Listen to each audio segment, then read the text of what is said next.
with the same sticky mixture. This wasn't preparation for a merciful send-off, it was the start of a living nightmare. The prisoner, now coated in honey and milk, was left floating in the middle of a calm lake under the blazing sun. The heat was unbearable, but it was nothing compared to what followed. The sticky coating and the foul stench from their forced diarrhea attracted swarms of insects. Flies, ants, and even rodents were drawn to the helpless victim. Insects bit and stung, laid eggs in their open wounds, and burrowed into their flesh. Rodents gnawed at their exposed skin, adding to the relentless agony. Each day the process was repeated. More honey, more milk, more torment. This wasn't meant to kill quickly, but to prolong suffering for as long as the body could endure. One account by historian Joannes Zonaras describes a man who lasted for 17 days in this gruesome ordeal. By the end, his body was a decaying mass of sores, maggots, and worms. His face was covered in stings, his flesh rotting, and his final moments were spent in unimaginable filth and pain. While scaphism pushed the limits of human suffering, the next punishment takes it further by using an object to pierce the entire body. Number 6. Impalement. The last known use of this gruesome method was in 17th century Egypt, where it was reserved for the most reviled criminals. Highway robbers, grave looters, and rebellious agitators. The process was as horrifying as the crimes it sought to punish. The condemned would be forced to lie face down, their arms tightly bound behind them.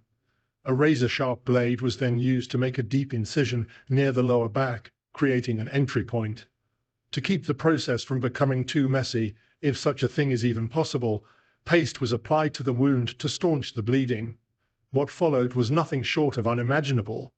A long, thick wooden stake, as wide as a man's arm and sharpened to a deadly point, was coated with grease and thrust into the body. A mallet was used to hammer it in further and further until the stake finally emerged, sometimes through the shoulder, the head, or even the mouth. By then the victim was long gone. The body, now impaled and lifeless, would be planted upright by a busy road like a gruesome warning sign. It stayed there until sundown, a macabre spectacle for passers-by, before being taken down to avoid the stench of decay. But this was not the extent of the cruelty. In some cases, the executioners would position the stake carefully to prolong the victim's suffering. The condemned would be impaled just enough to stay alive, with the stake angled to keep them from sliding further. Left in this agonizing state, they were placed in public areas where they begged strangers for mercy, often for hours, before succumbing to their injuries. Now, moving on, if you need fire for an event, there are countless ways to do it. But in the next punishment, one emperor had a far more twisted idea. He found sick pleasure in using Christians as human torches, using their burning bodies to light the way for his lavish banquets. Number 5. Human torch. Nero, infamous for his hatred of Christians, turned their deaths into twisted entertainment. Bound and nailed to tall stakes, these victims were doused in flammable liquids, their bodies turned into living fuel. The fire was deliberately lit at their feet, ensuring the flames climbed slowly, prolonging their agony for as long as possible.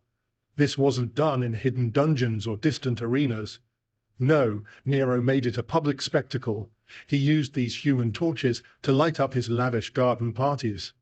Guests dined and drank under the eerie glow of burning bodies, as if the suffering was just part of the evening's decor. The reasons for such punishments varied. Sometimes Christians were accused of rebellion against the state. Other times, no justification was needed. They were simply hated for their beliefs. But in every case, the punishment was more about feeding Nero's ego than enforcing any real sense of justice. From one man's thirst for power to an animal's desperate bid for freedom, the next tale reveals a sacrifice where one must suffer for another's escape. Number 4. The rat torture. The first tale comes from the 80 Years' War in the late 1500s. Diederik Sonoy, a Dutch leader, was infamous for using this barbaric method on prisoners. A live rat is placed inside a clay bowl, which is then flipped onto the victim's body, whether their stomach, chest, or groin. Hot coals or a torch is used to heat the bowl, creating a small furnace.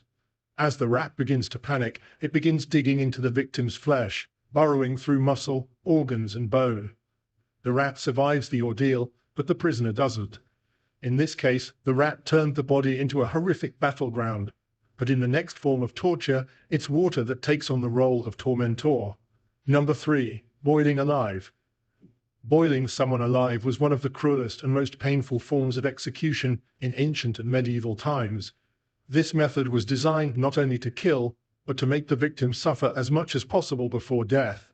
It was often used as a punishment for the worst crimes, such as treason, poisoning, or witchcraft, where authorities wanted to make an example of the offender. The sheer horror of boiling alive ensured that onlookers would think twice before committing similar crimes. The process was as brutal as it sounds. The condemned person would either be thrown into a pot of boiling water, oil, or other liquids, or placed into a large cauldron before the liquid was heated. When the second method was used, the executioner would start the fire slowly, making the victim's suffering even worse as the liquid gradually got hotter and hotter. The intense heat would cause the skin to blister and peel, the muscles to weaken, and organs to fail. This slow death made it one of the most agonizing punishments ever recorded. One of the most well-known uses of this punishment occurred in medieval England. In 1531, during the reign of King Henry VIII, a man named Richard Roos was accused of poisoning food meant for the Bishop of Rochester. While the bishop survived, 2 other people who ate the food died. Roos was sentenced to be boiled alive as a warning to others who might try similar crimes. King Henry even passed a law making boiling alive a legal punishment for poisoners, though it was rarely used afterward. The method was also practiced in other parts of the world. In parts of Asia and Europe, boiling oil, molten lead, or even wine was used instead of water. In some cases, spices or herbs were added to the boiling liquid, not to enhance the punishment, but as part of ritualistic practices or symbolic reasons. For instance, in ancient Japan, boiling oil was used as a form of torture or punishment for samurai who betrayed their masters. Now moving on, the next punishment shows what happens when the body is pushed beyond its limits. Number 2. The rack. The rack might seem like a simple wooden ladder, but it was a terrifying instrument of torture. Its bars weren't for climbing, they were made to cause unbearable pain. The victim's wrists and ankles were tied to a pulley system, and with each turn of the crank, the ropes tightened, stretching the body unnaturally.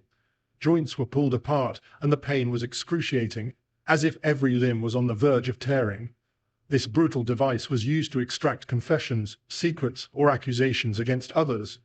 Many prisoners, desperate to end the torment, would say anything to make it stop. Sometimes this meant freedom, though it came with permanent injuries like dislocated joints. Other times, their confessions only led to more punishment. One of the most tragic stories tied to the rack is that of Anne Askew.